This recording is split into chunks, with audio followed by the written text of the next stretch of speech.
All right, now 92 percenters, you guys know we love NFL Sunday Ticket on YouTube TV, and we're excited to have them as a sponsor for today's episode. Yeah, it's already week 12, Trav, and we've got some great games coming up this weekend, including a bunch of division rivalry games. I'm fired up to watch.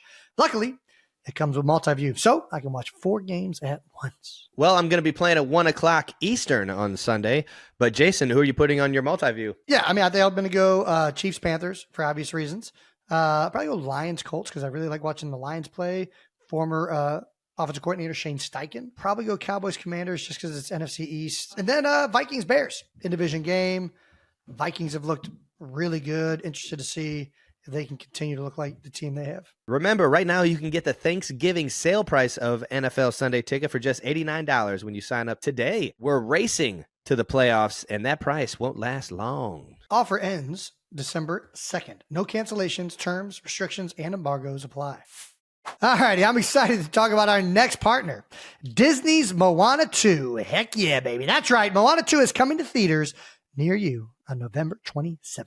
Jason, are the girls big Moana fans? How many times have you guys watched this thing? Is it like an every week kind of deal or what? They've always been big Moana fans. And more importantly, Moana is one of the ones that Kylie and I can watch. It's just really well done. The music is really good. It's a unique movie. I'm also happy that it's a newer movie that was unique and like it embraces like culture. Man, they do a good job. They do a good job over at Disney. But yeah, either way, I'm fired up about Moana 2. Very fired up. I also hear that in Moana 2, she goes on an even bigger adventure than in the first film. And guess what, Trav? That comes with some new characters and songs. All right, now, and apparently there's a new song called Beyond from the movie, which is supposed to be pretty electric. Check it out, 92 percenters. Plus, there's a hilarious dynamic between Moana and Maui, played by Dwayne "The Rock" Johnson. All right, now, and continues in this new story. That's right, Trav. You guys aren't going to want to miss this one. Make sure you take the whole family to see Moana 2 in theaters November 27th. Again, that's November 27th. Some people just know they could save hundreds on car insurance by checking Allstate first. Just like to check if you packed your headphones before you get on the plane for an away game. Or to check if you put gas in the car before you head out on a family road trip with 3 kids and 2 Irish Wolfhounds. Yeah, and checking first is smart. So check Allstate first for a quote that could save you hundreds, maybe even thousands. You're in good hands with Allstate. Savings vary. Terms apply. Allstate Fire and Casualty Insurance Company and Affiliates, Northbrook, Illinois. All righty, bold topics to wrap up week 11 in the NFL. Chiefs recap. Let's get into it, Trav. Bills 30, Chiefs 21. Great game. It was a fun game to watch. Did not turn out the best for the Kansas City Chiefs. The Bills played a great 4-quarter football game. Turnover early, got the ball at half, possessions, didn't have a lot of them. They were doing a good job of keeping our offense off the field, putting together drives. I mean, keep having Mahomes off the football field, man. Absolutely. And it was impressive. They were converting third downs, something that I think we didn't do a great job of. They won their one-on-one matchups in a lot of different areas. And it wasn't just, in terms of like the wide receiver DB one-on-one matchups. I think it was all over the board and back to the drawing board for sure. I think it was a nice, I don't want to call it a wake-up call because we went into that game knowing that, the Bills were one of the top teams in the NFL. Sometimes you just need a different perspective on things. And watching this game back, you kind of see a trend happening over the past like 3 to 4 weeks. And you just got to fine tune things, get back to the basics, get back to the fundamentals. Yeah. And really just get back to going to work throughout the week. And I have all the confidence in the world we'll be better because of this game. But at the same time, hats off to the Bills for showing up, man. Yeah. I have a feeling this is not going to be the last game the Kansas City Chiefs and Bills played this season. And kudos to the Bills. They played great. Josh Allen played fantastic. Like we were saying, they sustained a lot of drives. And the Kansas City defense has been so good. And I don't like the defense didn't play bad. It was more like the Bills just made plays at the right time. Josh played great. This was 2 really good teams going up against each other. And the biggest play of the game, obviously Pat is so good down the stretch with the ball in his hands. And he did it the drive right before Buffalo scores their last touchdown. You guys drive down and bring the game within 2 points. And McDermott and the Bills have a decision on 4th down with 2 yards to either punt it or try and retain possession. And the last thing I think anybody thought was that Josh Allen was going to scramble and score a touchdown on the play. But I mean, I think that aggression is what you have to do. If you give me A, B, or C, I'm saying Josh Allen's doing something with his feet. Yeah, that's fair. It's Josh Allen. I mean, they were on quarterback power. They were like, let's put it in Superman's hands. Yeah, no doubt. And he executed it to perfection. That's what they had to do. I think that they knew if they would have given that ball back to Pat, it's out of our hands. And they decided to be aggressive and take control of it, and it paid off. Man, look at how, and Karlaftis was so close. If he George. Either way, it was an awesome game. You could see the intensity out there from both teams because obviously you guys have played a lot of meaningful football games against each other. Let's get some post-game thoughts. Mahomes, you can use it as fuel. That's a good football team, so it's nothing to hang your head about. We feel like we can play better, so we'll get back to work and try to use it as a spark to be a better football team in the end. The undefeated thing was cool, but that's not our ultimate goal. I love this, and I think that this is all you can do. You take losses or you take things that you're not operating at the right level or where you want to be at, and you try and become better from it. Yeah. The Bills are a great football team. They are. They're one of the best football teams in the NFL this year, and they're going to be able to win any football game they're in, especially with the guy they got playing quarterback and the team they've assembled. And, it's an experience that will ultimately make the Kansas City Chiefs better from moving forward. I really believe that. Yeah. Andy Reid on the undefeated talk, going away, potentially being a relief for his team. He said, I don't really care about all that crap, which, I mean, how much were you guys hearing of the undefeated stuff? Because it feels like there's this narrative out there that was potentially in your head. I find that hard to believe that you guys were even thinking about that. You don't think about, I really want to win this game so I can remain undefeated. No, we want to win this game because we have a lot of really close football games against the Buffalo Bills, and we love fucking competing against them because they're one of the best teams in the league. Like I get fired up playing against the best. Yeah. Yeah, I get fired up playing against the best teams in the National Football League, and I was fired up for this one, and I didn't play my best, and that shit fucking it pisses me off, and it made me, go right back into work on Monday after the game and get after it and find a way to make shit right. Yeah. I think this is something that you won't see out of us in the future. I think we're very confident that we'll get the things fixed. We have all the talent that we need to go and win another Super Bowl. I've been on Super Bowl winning teams. We have enough talent to fucking make a run at this thing, and I think everybody knows that. All we got to do is just be at our best. And that's what we were not for 4 quarters. I mean, there wasn't a single quarter where it was like, oh, yeah, we outplayed them. We got them on that one. No, they were out there. They had a little bit more idea of what we were doing, and they were fundamentally more sound in a lot of different areas. Yeah. I put that on myself to be more fun, to harp on the fundamentals throughout practice, make sure I'm getting out there and I'm running around. I'm not just going through the plays, make sure I'm focused, make sure I get the timing down with the quarterback so that, we're on time for Pat, and Pat can be confident in throwing the football where it needs to go. A lot of this shit is just, it's very fixable. And I got all the faith in the world in this team. And I focus on the offensive side, but I got all the faith in the world in Spags and that defense to get it right as well. Well, Andy had a similar message to rookies and newcomers and really the whole team, I'm sure. You got to dig in. This should hurt. You spend a lot of time and effort preparing for these games as coaches and players. You have to figure out these problems and work to solve them. You can't just say everything's going to be okay. That's how this works. You have to check the ego at the door and do some self-eval, which I think he's clearly saying, similar to what you're saying, is, listen, we've been close to losing some games for the last couple of weeks. And now we finally have lost one. It's time to really focus on what we need to get better at. I don't give a fuck how your body's feeling. I don't give a fuck where your mentality is off the field. When you step in that building, we are here to figure shit out. Yeah. And we are here to get better as football players for the football team. I think that is a mentality going forward that everybody has to be a part of, top down. And I think myself included, I got to be the leader that I've been in the past, and hold myself accountable so that everybody sees how it's done. And knowing that we got a lot of new faces and a lot of rookies and whatnot, and sometimes you just need that smack in the face. It is what it is. Sometimes you need a smack in the face to be able to get punched in the mouth. Yeah, to lock in. And know that this is it's a any given Sunday type league, and not saying that team was just any other team, but I do believe we have better players, and we get another shot at that team. I definitely get excited about it. Well, Leo Chanel shared that he and his teammates plan to use their first loss as motivation with the 3-word phrase: remember the feeling. Offensive bright spots: Mahomes got the ball to 11 different players. Guard Mike Caliendo caught a spread out to convert a third down. This one got me fired up, man. Oh, yeah? That one got me fired up, man. Caliendo's one of those guys. Right now he's number 6 on the O-line. Yeah. So whenever we need a guy, we bring him in. There you go. I love a little extra O-lineman in the game. Yeah. Oh, yeah. Well, heavy personnel. A1 guy, one of the best teammates on the team, guy that just gets after whatever you need, coach.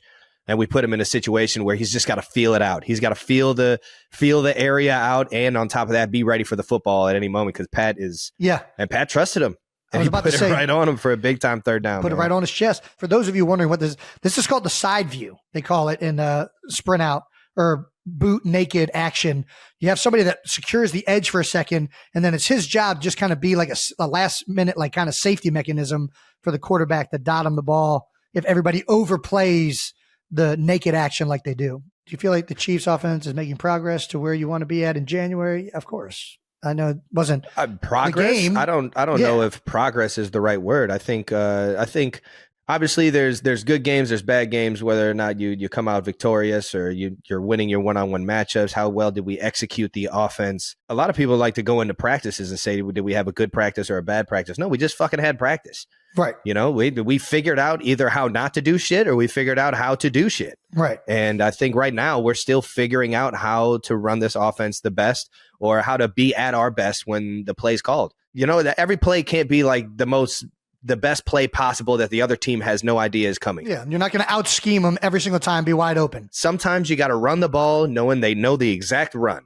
Sometimes you gotta make a play in the pass game when they have everybody covered and the ball's in the air.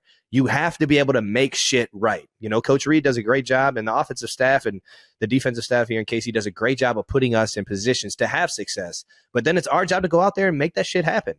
And, you know, that's where I put my pride in making sure that no matter what Big Red calls, we make that shit work. Yeah. And I think Pat he's got the ultimate trump card back there and being able to do that. He's done that throughout his entire career.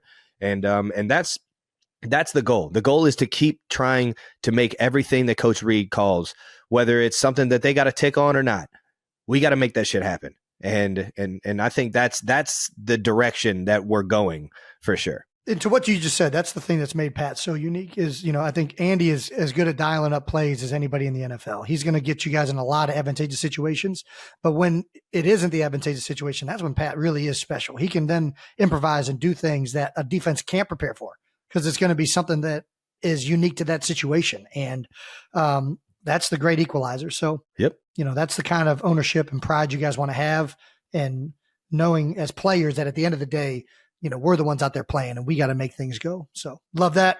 Next week, the Chiefs are headed to Carolina to take on the Panthers. Obviously not the same matchup as the Bills, but it is the NFL and you will get humbled by any team, especially one coming off their bye. Panthers are coming off their bye and after beating the Giants in Germany, 2-game win streak. Wow. After I declared the season was over, I did indeed do that. I was mighty hard on the Panthers. Quarterback's playing better. They got some guys back on the defensive side. D-line is a very good D-line. That's where all their horses are. A lot of their guys are up front. They got a very veteran type team. You know, I feel like I played a lot of these guys on different teams.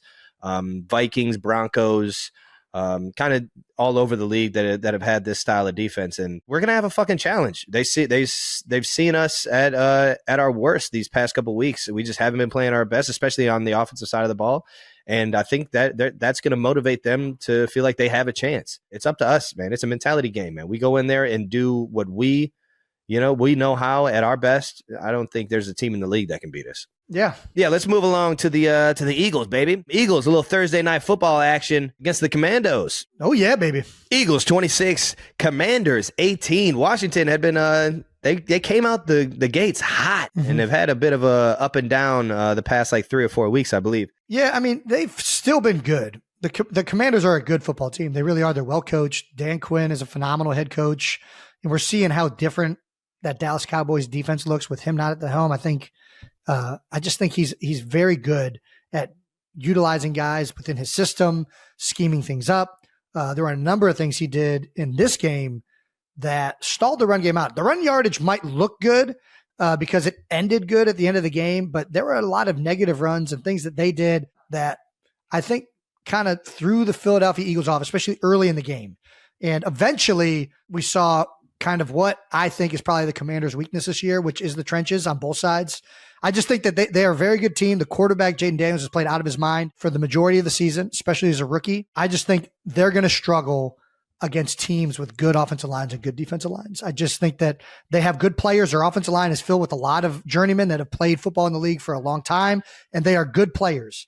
But on both sides, they're missing just like a couple of those dudes that like you can lean on to like, hey, this guy's going to create movement. We know where to go behind this one. They're just missing a little bit of that. And I think that when teams that are going to be able to win that physicality with them, they're going to be able to put pressure on Jaden Daniels and take him off his rhythm and timing, shut down their run game. Because their run game, a lot of people have been talking about Jaden as a thrower. Brian Robinson and this rushing attack between him, McNichols, and Eckler, all three of those guys, they've been running the ball like crazy. I just think that the Eagles defense has been really clicking as of late. Well, the Eagles are now first place in the NFC East behind only the Lions. Is Nick Sirianni not getting enough love from Philly? You know what? I was listening to WIP this morning. I think the Eagles The fuck is WIP? WIP is the local, like, big sports talk show station in Philadelphia. So they're the ones that have been shitting on them. Well, they control a lot of the narrative, but I will say they usually are. I think WIP is pretty much, for the most part, I don't want to say for the most part,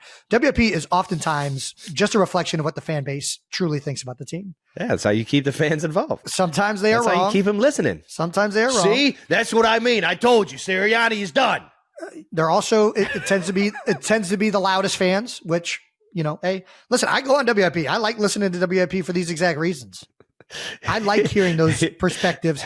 But I think Nick was facing a lot of criticism for the end of last year and early on this year. He made a lot of fourth down calls that just haven't gone their way. And he's faced a lot of criticism for that. A lot of fans have been saying, you know, what does he do? He's not calling plays anymore. What is he doing as a head coach? It's so unfair. It is. It's very unfair. It's so fucked. And Nick is really, that narrative is starting to flip. Obviously, when you win games, that's all people care about.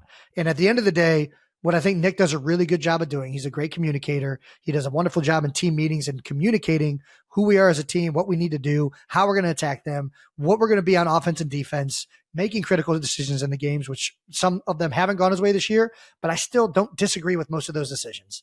And at the end of the day, I think Nick has done a great job, especially retooling from a disastrous end of last year. I mean, we lost a lot of games down the stretch, and they bring in Vic Fangio, they bring in Kellen Moore, and you can just see that there's so much more well-coordinated and well-oiled machine this year, as well as retooling from a talent perspective. They go out and sign Saquon Barkley. A lot of the young guys that they drafted have really started to come on, especially on the defensive side of the ball. Jalen Carter's playing as good as anybody is right now. And Nick is definitely starting to get back in the good graces of Philly fans, even though it was a rough start. I think there was a poll today that, you know, most people are like, oh yeah, he's got a better winning percentage than like all these coaches through the first 3 seasons. That can't just all be luck. Like, he's got to be doing something good. Well, you give him the best players in the league. Who do you want him to win with? Who do you want him to win with? People don't win with bad players. I don't care how good of a coach you are. That's not how it works. But there are people that will lose with good players. One of my favorite quotes, or one of my favorite sayings, and I'm trying to remember who Kobe said, but you remember when The Last Dance came out from the Chicago Bulls? Yeah. And my whole life, I kind of thought Phil Jackson was a little bit overrated, if I'm being honest. Like, I'm what? Like, dude, he coached Michael Jordan, and then he had Kobe Bryant and Shaq. Like, he had Scottie Pippen. Yeah. And I'm like, dude, this guy didn't do anything redeeming. Then I watched Last Dance. I was like, oh no. This guy like kept that whole fucking thing together. Like, yeah. Like he's Dennis Rodman, he's just putting out fires. Like Jordan and Pippen hating each other towards the end of it. Like, hey, I'm everybody, like, this dude was get in this circle. So important. We're gonna do some mindful. Yeah, the Zen Master. Zen Master. So I think I would have been so out on that, dude. Oh my god. So Kobe came and talked. He would have been like, Phil, what the fuck are we doing, dude? Kobe came and talked to the team one year, and he talked about this narrative that Phil Jackson isn't a good coach because he's always had good players. And Kobe's like, well, who do you want him to win with? You wanted to win with? And he named like somebody, and I can't remember who. I don't want to throw shade at whoever basketball player he did name, but he was like, that's not how it works. You have to have good players to win, right? But at the end of the day, he won, and there's a lot of coaches that didn't. So I think, Nick has put together for the most part triangle offense, Jason. Everything's geometry. You got to understand, you got to spread the floor out. Give 2 guys freedom. Everything outside of that, we just need cutters, guys in the right place at the right time, knocking down open shots. Well, Nick Sirianni's offense. Get in the paint and elevate, son. What are we doing? Well, it's the easiest shot in basketball. Get as close as you can. I think Michael, show him how it's done. God damn it. All right, boys, we're going to implement the triangle offense. Yeah, that's a long-winded way of saying that, like, at the end of the day, Nick Sirianni's been on some really good teams in Philadelphia. Yes, they've had really good players. Howie Roseman and the personnel department have done a great job, as well as the coaches, of building a roster that is going to be, synonymous with the team and way they want to play football. And I think that right now they're really starting to come together. They found out their identity on offense. Saquon Barkley is a big piece of that. Speaking of Saquon, he rushed for 146 yards and 2 tutties against Washington. Man, this guy is fucking balling, man. Couldn't have happened to a better guy, man. We had him on the podcast in the offseason, and I think we both realized it right then and there that we were like, damn, Philly just got a fucking they just stole from the entire NFL, man. Yeah. And you could tell how just down to earth he was and how much of a teammate he was. He had been dealt with some injuries over there in New York, but it's just awesome to see him get this thing going. Game sealing 39-yard touchdown late in the game. Shout out to Cam Jurgens on blocking the safety. Oh, yeah. Twice on this play. Dude, he blocked him twice on this play, and he got him the play right before this. They ran this play 2 times in a row. This is the second version of it. They ran this play, I think, 3 times in the game that I saw.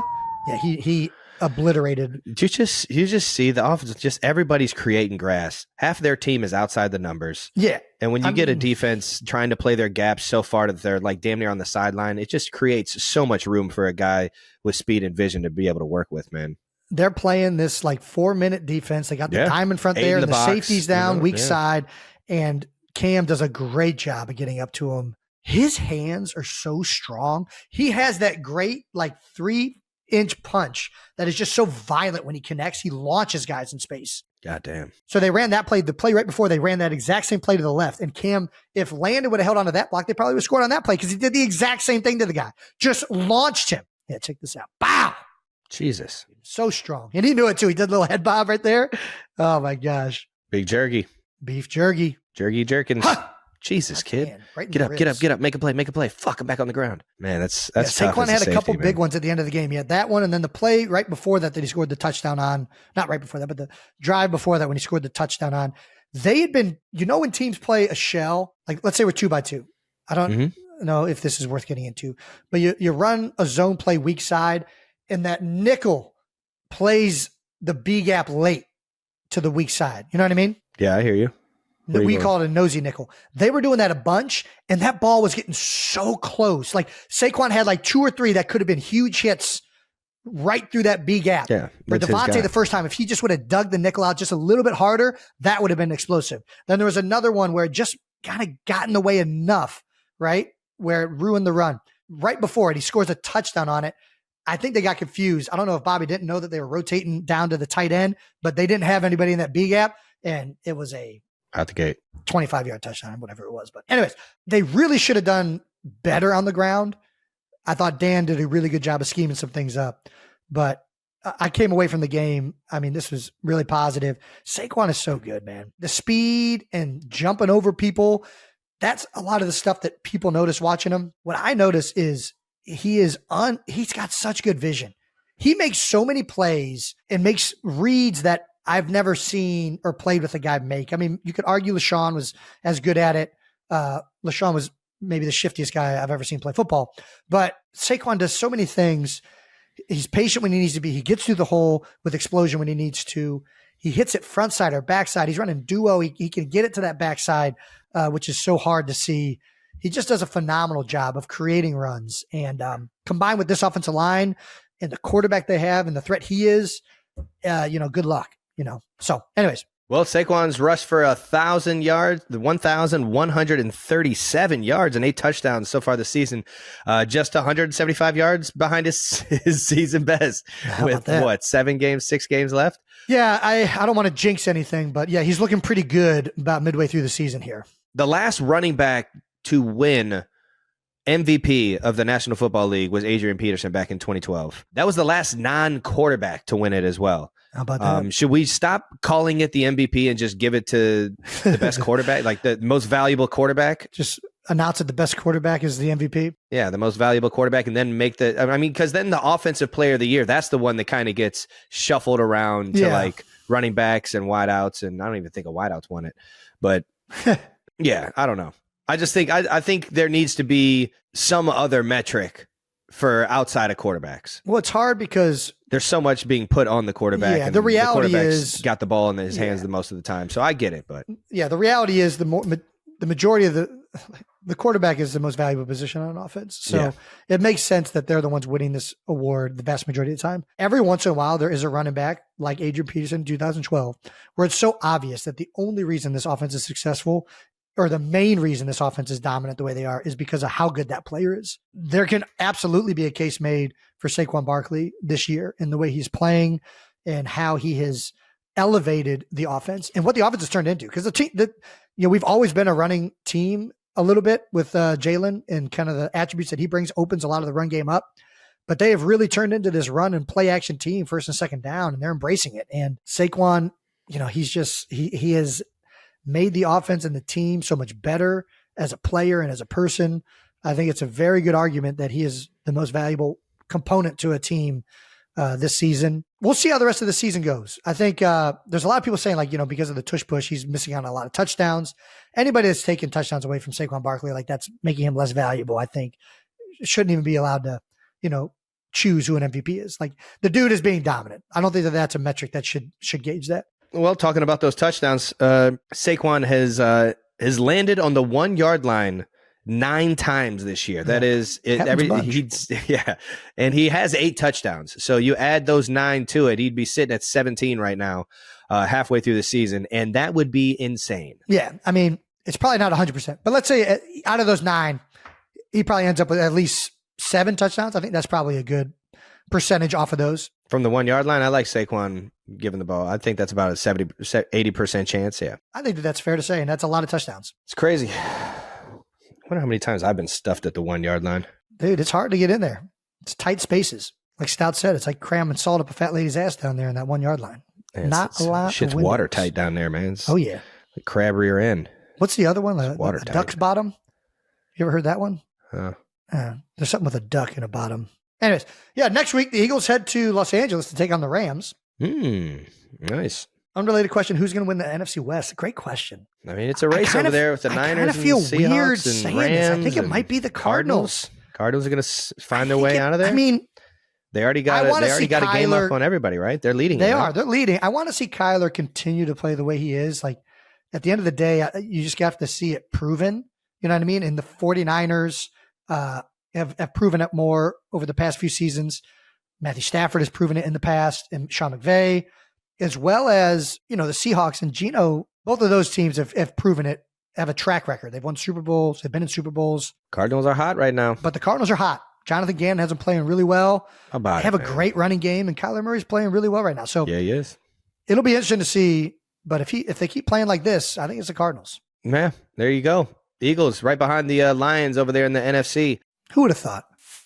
As you know, 92%ers, Jason and I are big Whopper fans. So let's talk about this $1 million Whopper contest and these new fan-created Whoppers. All brought to you by Burger King. All right, let's go through these. There's the fried pickle ranch created by Fabian. Crunchy fried pickles. Gotta love those pickles. And then we also have the maple bourbon barbecue created by Calvin. That's right, sweet and tangy barbecue sauce and bacon. Oh, did the mic just pick up my stomach growling?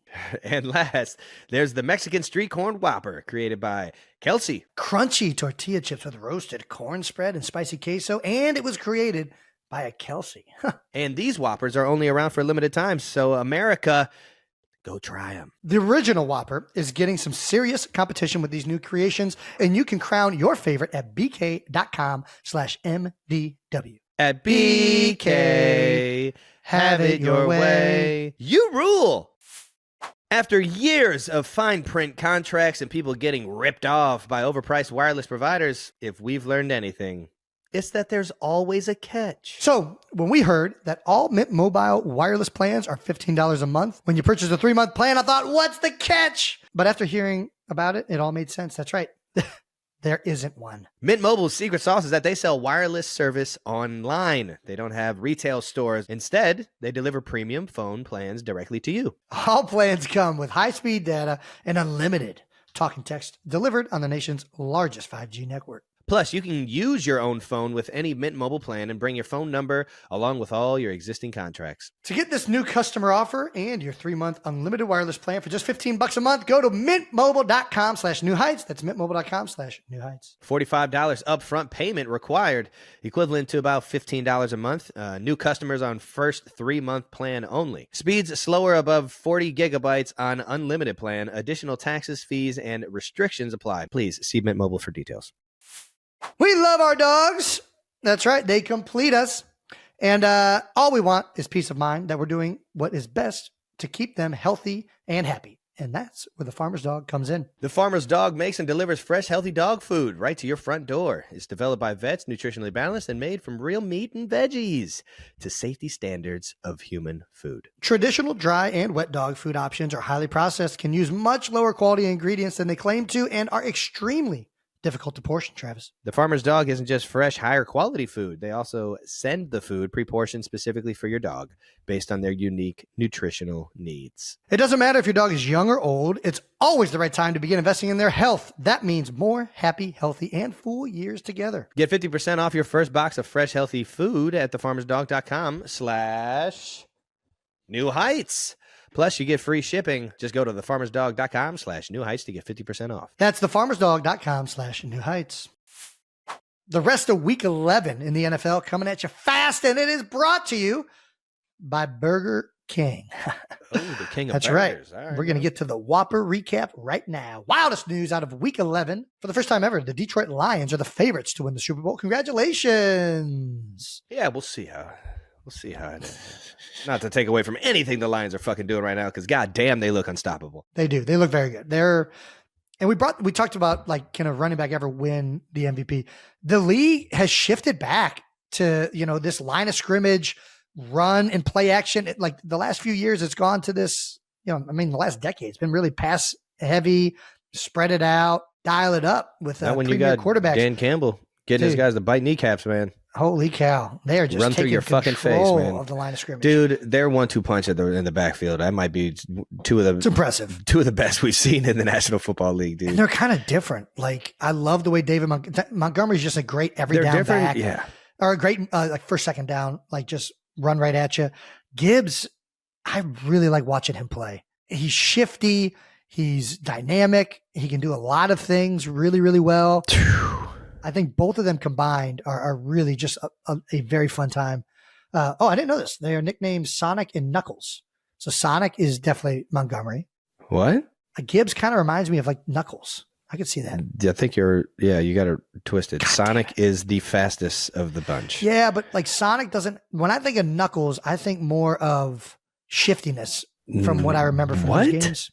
Like Knuckles? Sonic was just like a freaking roadrunner, or it was like a bowling ball. Which I think of more like he would ball up and go like there. I kind of think of that more in like David Montgomery Lane, but whatever. I hear you. Clearly, I don't know the nickname well. They both could do it both. All right. It is what it is. Yeah. Either one of them could be whoever they want to be because they got the full package. That's about as dynamic of a duo we've seen. We saw what they did to the Jaguars, and we'll get into that in a second. But first, we want to start out with a game that might have been my favorite game from this past week, especially from Sunday. Steelers beat the Ravens. There's something about Steelers and Ravens game. It's always tight. Come on, baby. It's always physical, like that AFC North style of play that we grew up watching in Cleveland. AFC North, man. And it did not disappoint. My goodness. When you're playing, especially when you're older, and the chippiness happens on the field, I feel like a lot of times you're like, dude, will you stop with the nonsense? Like, what are you doing being ridiculous? You know what I mean? Like, just like, can we just play football? Why you got to get into all this other stuff? I haven't felt that yet. That's the way I was. Now I find myself like, dude, I love it. I love when people are like getting in each other's faces and talking trash. Like Broderick Jones going at it with Humphrey. They got to get warned because they're about to get kicked out of the game because they're jawing at each other and hitting each other after the whistle. That's the kind of football that gets you excited. And that's what this game, that's the energy this game had. And that's the energy your guys' game had. You guys are a lot of back and forth. Deion Dawkins was all over the place. That's when you know the meaningful games are happening. And it was fun to see that kind of football being played. And the Steelers and Ravens, it was an old-fashioned bar brawl. It was two teams that knew how important the game was. They were going at it. And ultimately, the Steelers won the game without scoring a single touchdown. 6 field goals, baby. Boswell, 6 field goals, leading them to victory. I will say, Steelers won the game. Their defense looks outstanding, and they clearly know how to kind of get under Lamar's skin. They kind of have always played them well. And part of it's their defensive line is just so good, and they kind of shut down some of the run actions and things that Baltimore likes to do. You know, TJ Watt is a dynamic player. Cam Hayward is a dynamic player. The Ravens had their opportunities, and I still came away from the game thinking that the Ravens are probably the better team. They just had, they had a lot of penalties, a lot of mistakes, and things kind of kept the Steelers in the game for long enough to secure a victory. Shout out to the Steelers. It's a big win for them. They're playing a lot better. 8-2 or 9-2 as well, I think. Yeah, they're right there. Potential coaching changes. At this point in the season, there's a lot of speculation, obviously, on what is in the future, because at this point in the season, there's some teams that are clearly not going to be competing for a Super Bowl, and some fan bases want to know what is in store for next year. They've already given up, Trav. I just don't believe in doing that, man. What do you mean? Firing a coach midway through the season? Midway through the season.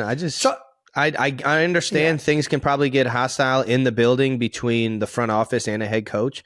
And I understand that could be a part of it. But if you don't know the direction you're going in the future, to just fucking can a guy and make everyone's life that much harder, to change the scenery that much, I don't see the benefits of it. I think for me, I've also never been a part of a team where was. Listen, you've Andy Reid, pretty good. You guys have had the coaching thing figured out. First of all, I agree. I think most of the time it does not make. I don't like firing a head coach midway through the season. I'll say the one time that I think it probably does make sense in some regards is if there's tension in the building as a result of things not going well, and the head coach is not a part of fixing that. He's a part of like making that an issue and exacerbating problems and exacerbating. That was the word I was looking for. Thank you. There's how do you know when the right time is to move on from a head coach? I think a lot of that comes down to when there's just like a difference of where you want the team to go from the ownership and personnel and there's a disconnect on, where we want to go next. And what we're doing right now isn't working. And it's time for, in the best interest of everybody involved, to move on. Yeah. And, most of the time, the right time to make that decision is after the season. But there are some times where it's like, all right, listen, this is like not a conducive environment that we want to have. We want to have everyone more on the same page. So let's get rid of the head coach. And it also kind of establishes to all the players that are still there, like, oh God, they just fired the coach. We got to, we're next if we don't prove kind of, who we are and what we mean to this team. Yeah. In general, usually not a fan of that. But that's kind of when it's time to move on, when it's just like, man, this coach has had his opportunities in his time and it just hasn't gone that way.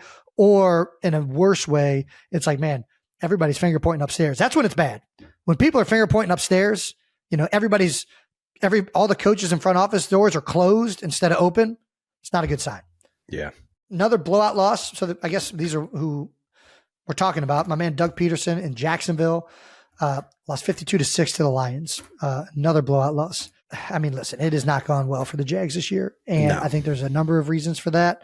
Listen, I played for Doug. I know the type of coach he is. I know how much he cares about his players and the value he brings in that position.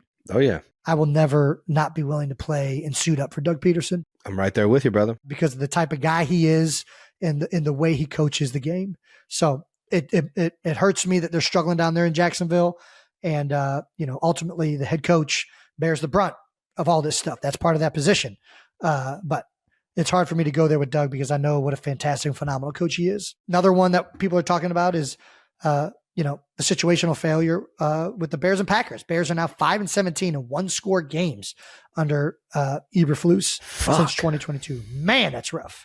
There was another stat out there that really is just like luck just hasn't been on his side late in the games, man. I will say that stat that he's been in that many close games, and like I just think that Eberflus is a defense. I think there was another stat saying that he's had the most like 90% chances to win and bad errors. Yeah, I mean, listen, I forget what it was, man. And I had the fortune of meeting Coach Eberflus over the offseason. He's a great actually dude. At the Kentucky Derby, man. I met him at the Derby. Great fucking guy.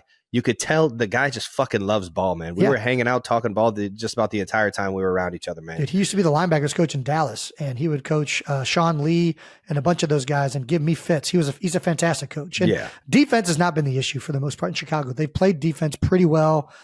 They've really struggled offensively. And again, ultimately, the head coach is kind of the one that bears everything. The fact that they're in that many one-score games, though, tells me that the defense has been playing well. They've had opportunities. They just haven't been able to execute. Obviously, there's the one glaring one that they kind of messed up on with the Hail Mary and even the play before the Hail Mary against Washington earlier this year. The blocked field goal, I don't know how you put that on Eberflus, but I guess you put everything on it. Fucking paw in the air, man. You can't just fucking like it's not even like they got penetration. How did Eberflus not tell them to not let them put their hands up? Keep the hands down on field goal. Yeah, he's been hit with a bunch of things that just I feel like have been out of his control. But there's so much to go into all of a football game, all 4 quarters of a football game. And like you said, man, the head coach is he's going to take the wrath. Yeah, he's going to take the beating if something's going on. Yeah. So I don't know. The one thing with Eberflus that's, and listen, I think he's a fantastic defensive coach. They just invested a lot of money into Caleb Williams. So they need to figure out something that's going to make that kid thrive. And maybe that's, if it's not the offensive coordinator, you got to hire a guy and steal him from an organization that is a proven offensive mind, in my opinion. I think you have to figure that out just from like a resource allocation, right? They need and want Caleb Williams to pan out. They're going to have to figure out a way to make that happen because they got players over there. Like there's weapons over there, DJ Moore and Keenan Allen.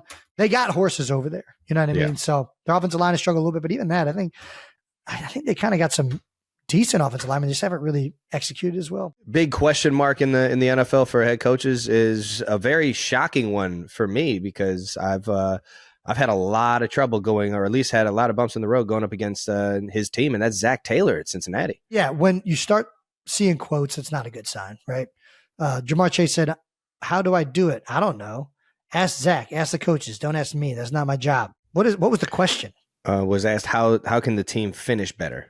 That was the question was, how does the team finish better? How do I do it? I don't know. Ask Zach. Ask coaches. Don't ask me. That's not my job. I don't think he's throwing shade at Zach in this. Yeah, I think I play football on the field. I don't call plays for us, so I can't really do nothing. I think he's just basically saying that's like, yeah, I mean, maybe he's throwing shade. Let me think about this more. How the team could finish better. I mean, just deflecting blame. Yeah. And putting it on Zach. And I mean, I don't know. I don't know what to think about this. This wasn't as bad as I thought before seeing it. I think this is probably a guy that's just frustrated, feels like, doesn't have the answers right then and there. Obviously he's playing his fucking ass off. He's about to be the Triple Crown winner if he stays on this pace. And freaking beast. Yeah. So it's like, I mean, he's doing everything he can to win. And I think the question itself was asking him, hey, do you have the answers? He's like, no. I mean, exactly. You pay the coaches how I'm reading it. To figure it out. Yeah. That's above my pay grade kind of type answer. Yeah. Especially right the fuck now after I just had another heartbreaking loss. Like, what do you like? Yeah. What the fuck are you even asking me right now? I think it was one of those defer to the head guy and let the head guy answer those questions because right now I don't want to fucking even think about it. Asked if he believes plays are part of why Cincinnati isn't finishing. He said, I don't know. He's just being honest. Yeah. I don't know. I think he spoke his mind in the past, and I think people are just looking for those kind of quotes from him. But I don't think this one, I don't think you dive too deep into this one. Or maybe you do. I think they're going to, especially in Cincinnati, because the Bengals are much worse than they expected them to be. Everyone expected this team with Burrow coming back and being healthy to be a Super Bowl contender. And as of right now, it looks like they're not going to make the playoffs. So Zach Taylor is going to face a ton of criticism. And again, that's the nature of it. Yep. He's been there for 6 years. This is where it starts to, but the Bengals are unique. The Bengals don't, family run business. They hold on to coaches. I would say that Coach Taylor is not going anywhere. The one thing that probably does make sense, Dallas. I mean, so bad last night against Houston. It just doesn't feel like anything is headed in the right direction. It doesn't really look like that's a motivated football team. I don't know. It looks like it's a bad situation. It looks like everybody's collecting checks over there. And you can tell a team when it's fighting. And it doesn't look like too many guys are out there fighting. No. And like you want to talk about quotes. There's a lot of quotes, stuff on the sideline. Like, I mean, they fought in the first half yesterday. Yeah. They try to fake punt. Ask D's nuts. Talk about D's nuts. Okay. All time. I love it, man. Best. I'm too much of a child, man. The best. I'll defer to that. Shout out to Diggs, man. I know that shit. I mean, it sucks losing, and when you don't have your best players out there, Dak's not playing. It's tough, man. It's tough. You know, CeeDee Lamb's out there trying to make shit shake as much as he possibly can, and same with the run game. It's tough, man. What sucks for Mike is that it feels like a lot of what is going on in Dallas. And listen, Dak hasn't played as well as everybody expected this year. It feels like a lot of it's personnel driven. Like they had opportunities to sign guys this offseason. They chose not to.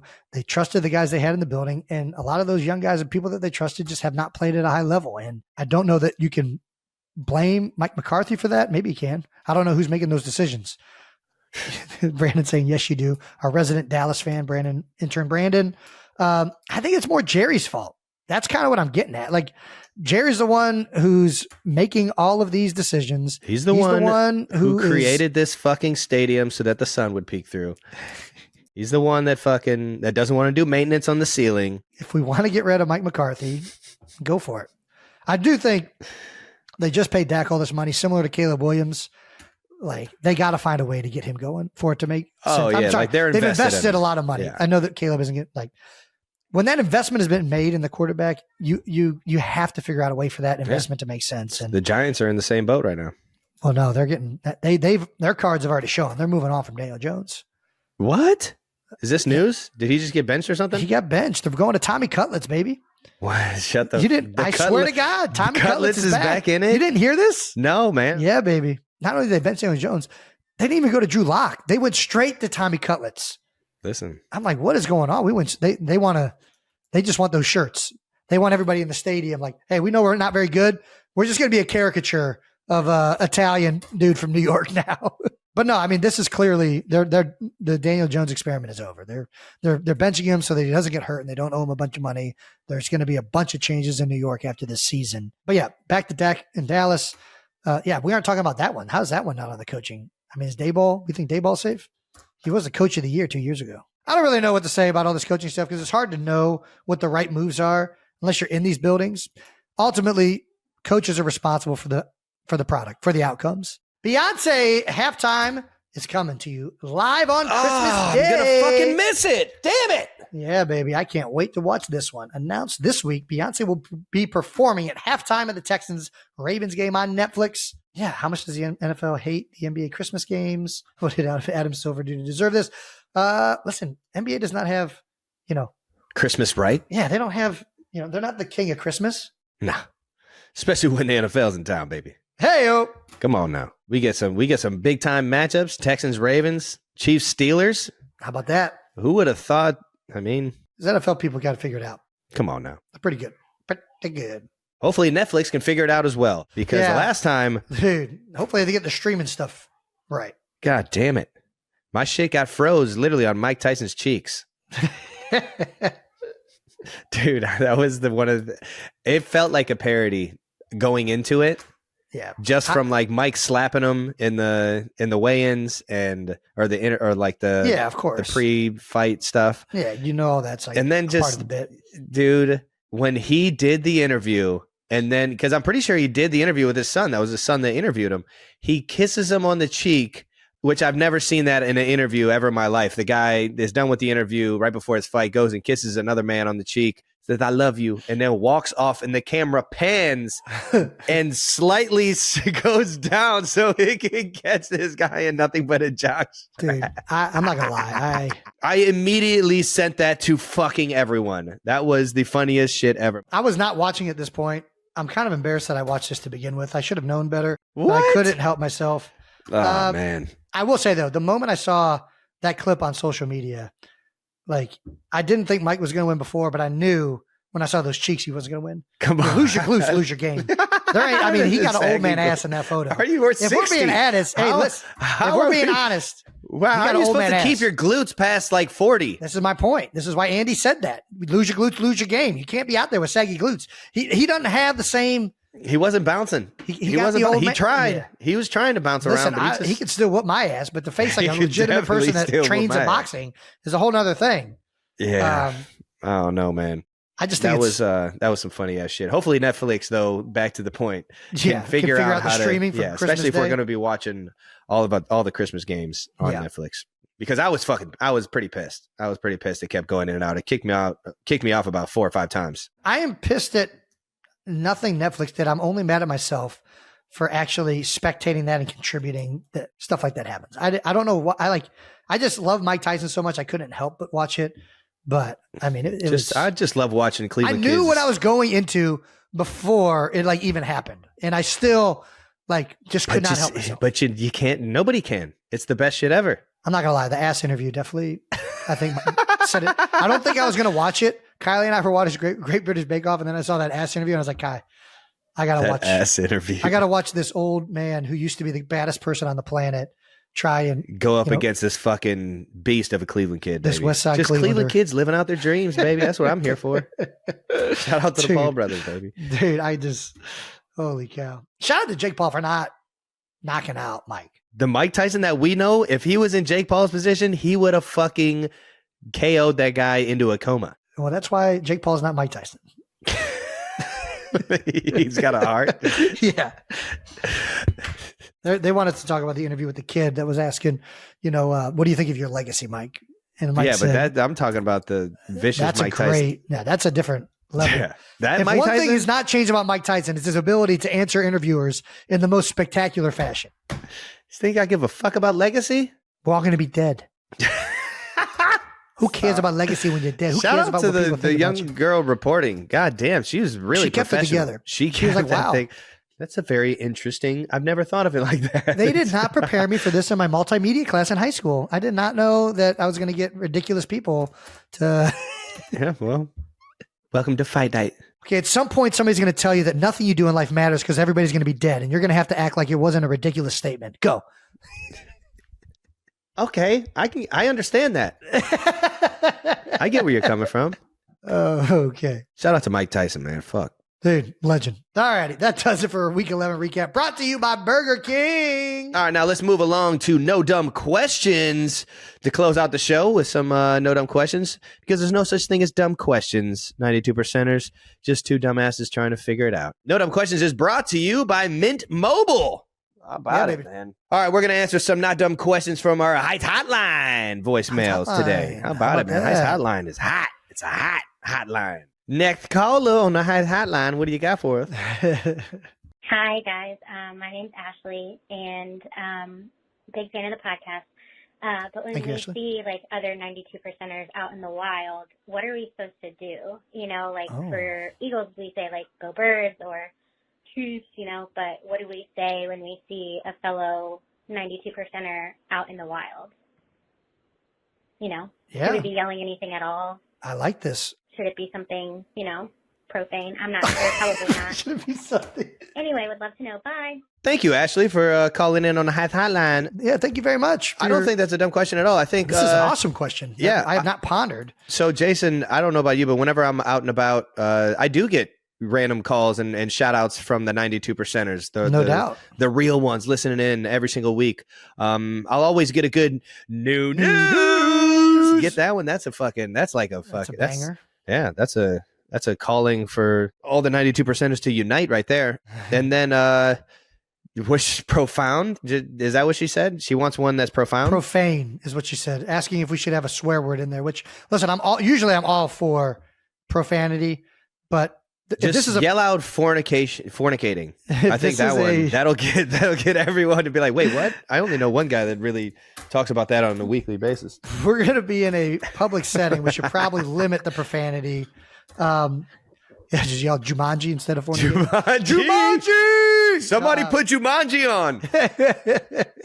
For some reason, what I thought of right away. So New Heights is obviously an ode to Cleveland Heights, where we grew up. The Heights, baby. What do Heights? No matter what class you're from. Heights high, Heights high, Heights high.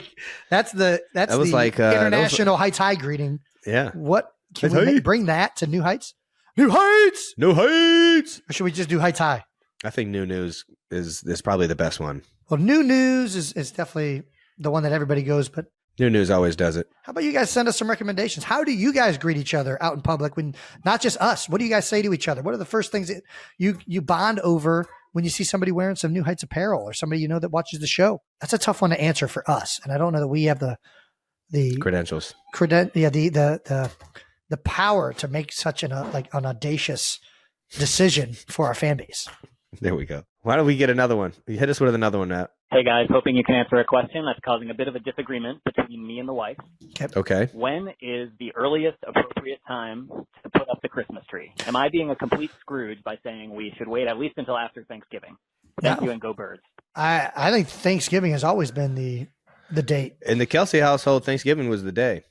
Yeah. I mean, preferably you put it up on Christmas Day. We never stay true to this Put tradition. it up on Christmas? Thanksgiving, sorry. Put it up on Thanksgiving Day. So I like the tradition. We have never done this in our house, but maybe we actually will get it done this year, where after Thanksgiving's over, you put the Christmas tree up. I like that tradition. I think that's a good one. You know, Thanksgiving's really the start of Christmas season. We would have the Christmas tree already up, though. No, but you got the Christmas tree. You've bought it already, but it hasn't been put up, right? Maybe you buy it, the day I'm pretty before.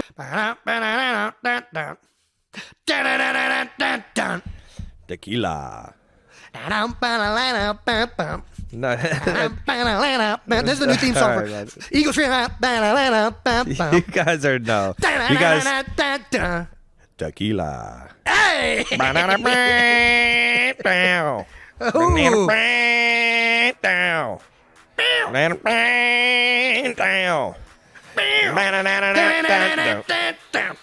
Tequila. Welcome back to New Heights. Yeah, baby. Show that is presented by Wave Sports and Entertainment and still brought to you by our friends at Fireball. The pound for pound, undisputed #1 shot in America. As you all know, that cinnamon delight goes down so smooth. We are your hosts. I'm Travis Kelce. This is my big bro, Jason Kelce, out of Cleveland Heights, Ohio, University of Cincinnati alum. Howdy there. New episodes come to you just about every single Wednesday, but sometimes they don't. And sometimes they'll just come to you on like a Tuesday or Thursday, but we'll make sure we get all that news to you. This week is coming to you on a Wednesday. Subscribe on YouTube and wherever you get your podcasts, and follow the show on all social media platforms at New Heights Show with 1 S. That's at New Heights Show with 1 S. Jason, tell me what we got coming up. Got an incredible show, Trav. As we all know, free agency is up and running. Well, not technically. It will be by tomorrow when deals start to become official. Right now, we're still in the tampering period. And it's pretty crazy. Deals are happening left and right. We're trying to do this lead in to the Nick Sirianni episode we got launching right now. Nick Sirianni? Yeah, that's right. Head coach of the Philadelphia Eagles? Head coach of the Philadelphia Eagles. We talked to him. We left the house. We sat down in Indianapolis at the Combine, and we talked to Nick Sirianni, and that's coming to you in this episode. Oh, man. But first, we're going to get to all the news that's happening around the league. Lots of guys, lots of big names signing, friends of ours going, new friends coming. I guess we got to talk about me deciding to play another year. You're playing? Yeah. When did you? So, anyways, we're going to touch on all that. So I hope you guys are in store for an outstanding episode. We're looking forward to giving it to you. And as always, thanks for supporting. But first, always, new news. New news coming at you hot. We are back to top 5 in sports podcasts on Apple and Spotify. It's good to be back. It's good to be back. And the 92%ers are not disappointing. It's fun to be back out here doing these podcasts. It's fun to keep talking with my brother. And Trav, you want to hit him up with the new merch? New merch, baby. We got some new merch. We talked to you guys last week about the Homage launching Stamp of the Week and No Dumb Questions. I have those shirts in hand as we speak.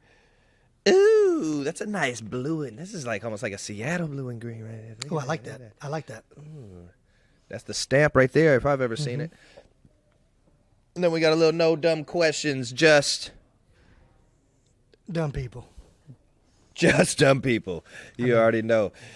Give me that shirt right now. I know, right? I feel real dumb right now. Take my money. Yeah, please visit homage.com/newheights to check those out. And all the other fun shirts that Homage is brought to life, man. I know my favorite's still that Big Eddie, man. Ooh, Big Eddie. I love that Big Eddie. Yeah, I don't want to see the Yeti. It has come to our attention that we have some non-sanctioned merch out there that we are not mad at. We're not mad at. Yeah. You guys are pretty clever. On our Reddit page, on the New Heights Reddit page, always with the opinion, came to us with a T-shirt that says Jason in the streets and Travis in the sheets. Ooh. All right now. I think it's clear what the shirt means, Travis in the sheets. I think that's clear. You think that's clear? What I'm curious about is what is Jason in the like? What do they want me in the streets? Which streets is we talking about? Which streets are we? Yeah, it's not good to be in the streets. You get hit by a car. Are we like? Nah, man. Is this a busy street or you're too loose? You got too much awareness for that. You got too much awareness for that. Block parties, bangers. I haven't had a block party forever, man. That'd be a banger. I don't really like to leave my house, so I don't know if they're going to catch me in the streets. That's what I'm saying. It might be the other way around. You got 3 baby girls. You got kids. You be in them sheets. I do. You be in them sheets. I think this is like more of like a desirable thing. I think that's what the shirt is going at. Like they want to see you in the streets more? I really just think that they needed to put me in the shirt and they figured out a rhyme. And it's a shirt about having Travis in the sheets. That's what the shirt's about.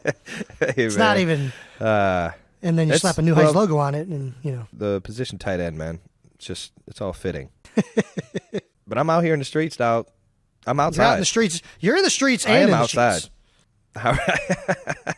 I'll tell you what. It better be like a cold. If I'm going to be in the sheets, it better be like the room temp's got to be like 55 if I'm being in some sheets, because I'm going to get way too hot, and then that's just not going to be a situation anybody wants to be a part of. Yeah, nobody wants to be too hot. It's just sweaty Yeti comes out. You set the temp on 50? Where are you? You set the temp in my house? Yeah. I did not set the house at 50. What did you set? I do set it. You have kids, so you can't, I guess. I know. Unfortunately, Kylie doesn't. She thinks that kids need to be like warm or something like that. I don't think that's true. But if it were up to me, it'd be a breezy 65 all day. That's where the house would be. A breezy 65. Nice. Yeah, windows open 65.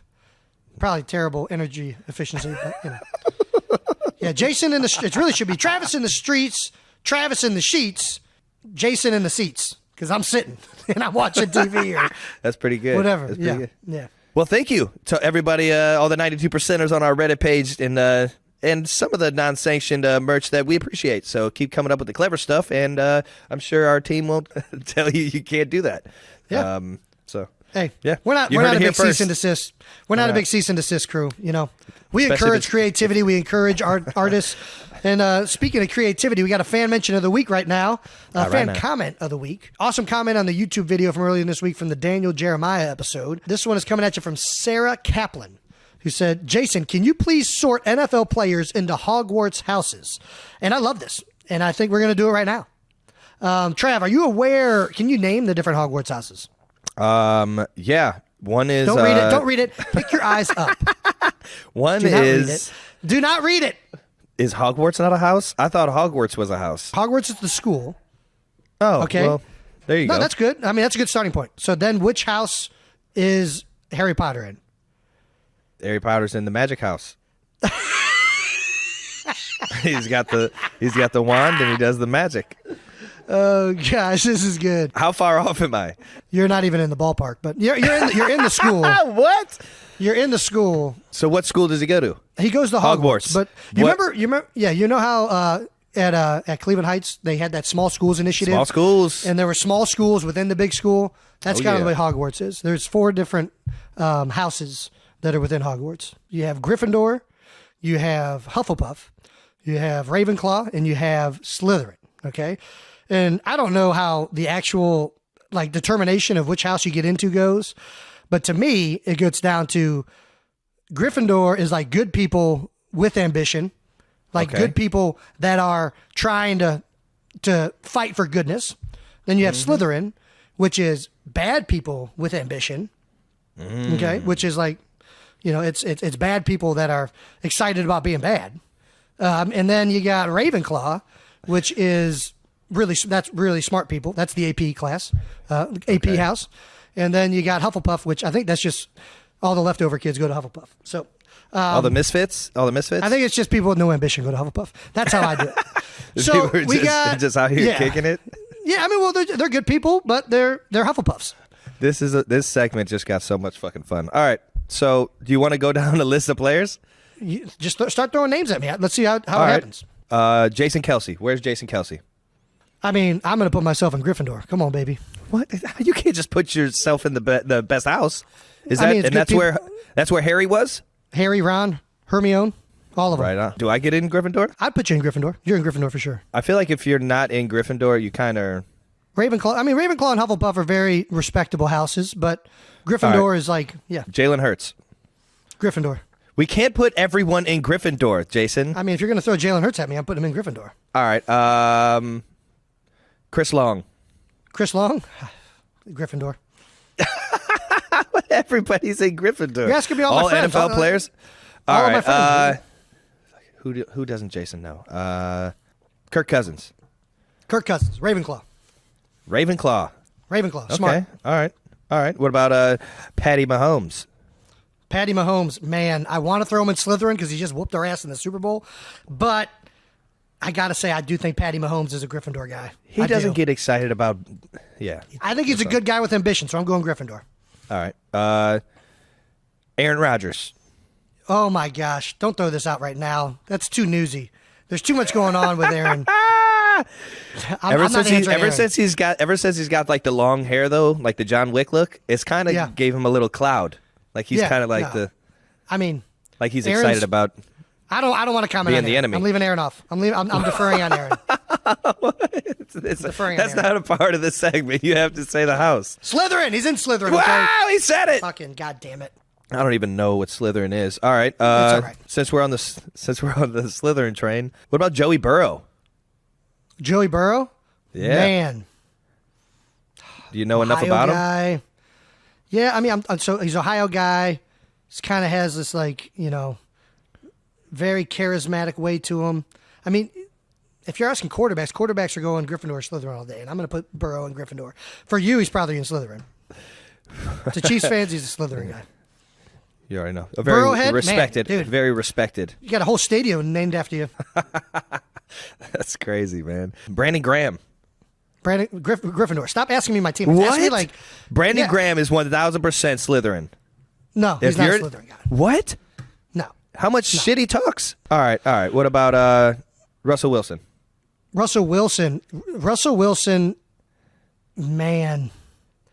God, he was in Gryffindor forever, and then I think he's in Slytherin now. Slytherin? I was thinking he was like a Hufflepuff. Like he's. I mean, he's. Yeah, you know what? I'll do that. I'll go Hufflepuff. No, if you're quarterback, you got to be Gryffindor or Slytherin. I don't even know what I'm talking about. I'm going Slytherin. You're going Slytherin? All right. Jimmy G. Slytherin. Jimmy Garoppolo. Slytherin? Videos of porn. Yeah, I mean, he's got videos of porn stars going out to restaurants and stuff like that. Easy. It doesn't make you a bad guy. It doesn't make you a bad person, but it's a Slytherin move. It's not a Gryffindor move. If you're quarterback, you're either Gryffindor or Slytherin. You put Kirk Cousins in Ravenclaw. He's an outlier. Outlier? Yeah. Ask me a coach. Ooh, Bill Belichick. Oh, Slytherin all day. Slytherin all day. Yeah. Super talented, very intelligent, but Slytherin. What about Derek the King Henry? Derek Henry? Yes. Man, that's a Gryffindor guy right there. Gryffindor, right? But he's kind of got that. He's got that. I'm going Gryffindor and Derek Henry. All right. Ndamukong Suh. Oh, Slytherin. I just played with him. Great guy. Great guy, but he's... Great guy. He's Slytherin?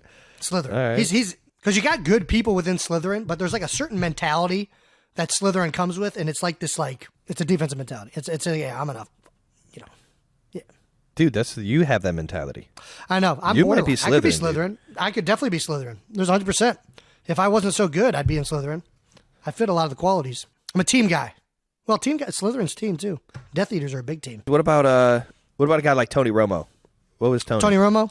Slytherin. I mean, anybody on the Cowboys is Slytherin. If you play for the Eagles, if you play for the Cowboys, you're Slytherin. This is turned into just whoever's your enemy is Slytherin. I mean, that's essentially what the book is. Yeah. All right. I mean, what about Jerry Jones? Shout out Jerry Jones? Severus Snape. So Jerry Jones, is he the head of Slytherin? Who's the head of Slytherin? Lord Who's Voldemort. The head of? Tom Riddle. Tom Riddle's the head of. No. Tom Riddle is Lord Voldemort, one and the same. Jerry Jones is for sure Slytherin. He's Lord Voldemort. He's probably got Horcruxes scattered all through the United States. Jason Garrett being one of them. I don't even know what a Horcrux is. Am I speaking a different language to you right now? Do you even understand this? Dude, all this is way over my head. What's a Horcrux? Well, a Horcrux is when somebody separates their soul and they put their soul into another object or person. You see what I'm saying? You see where we're going in this? It makes sense now, right? Yo. That is fucking hilarious. Right? It makes sense, right? I'm talking about one way over my head. Dude, that's pretty fucking good right there. I think that's enough. I think we've covered a good amount of what Sarah was kind of asking us to do. If you guys have any other people to add to certain houses, or if you disagree or agree with me, I love talking anything Harry Potter universe. So, yeah. Oh, man. Only thing I know about Harry Potter is that Disney has a really good roller coaster. Yeah, it's not even in Disney. Really good. It's Harry Potter is part of Universal Studios. It's not part of Disney World. They're both in Orlando. It's not all called Disney World? Hey, before we keep going, we got to talk about one of our partners, Fireball. Fireball takes any event to the next level, especially celebrating winning the big game. Fireball's iconic cinnamon flavor tastes fire and goes down easy. Ooh. It's the ultimate crowd pleaser. That's why it's the #1 shot in the country. Fuego Ball. What I really like about the Fireball shooters is that there's no shot glass needed. You just crack it open and knock it back. Jason, are you a big Fireball guy? Huge, sir.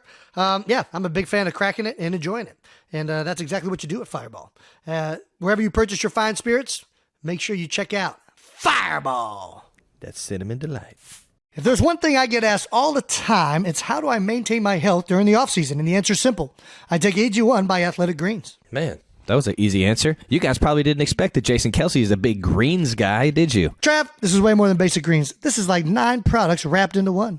Ooh. Just one serving of AG1 covers all my nutritional basis and long-term gut health with 75 vitamins, minerals, and whole food sourced high-quality ingredients. Get you some of that gut health, ladies and gentlemen. And if you're listening to this show and have been saying to yourself, man, I want to be as healthy as Jason Kelce, you're in luck because Athletic Greens is giving you guys an incredible deal with 5 free travel packs plus 1 year supply of vitamin D. And we all could use some vitamin D in our lives. Ooh, so good. Like not Travis said, Athletic Greens is giving you a free 1 year supply of vitamin D and 5 free travel packs with your first purchase. This is their best offer yet, and you can only get it at athleticgreens.com/new heights. That's athleticgreens.com/new heights. All right. I think we stalled long enough, but we are moving on to 10 or 12 or kind of in that realm-ish bold topics where we recap this week. We're going to recap NFL free agency so far.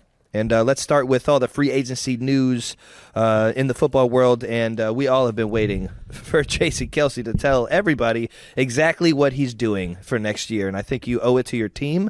I think you owe it to your teammates to make this decision right here, right now, so that they know what they have to do in free agency coming up.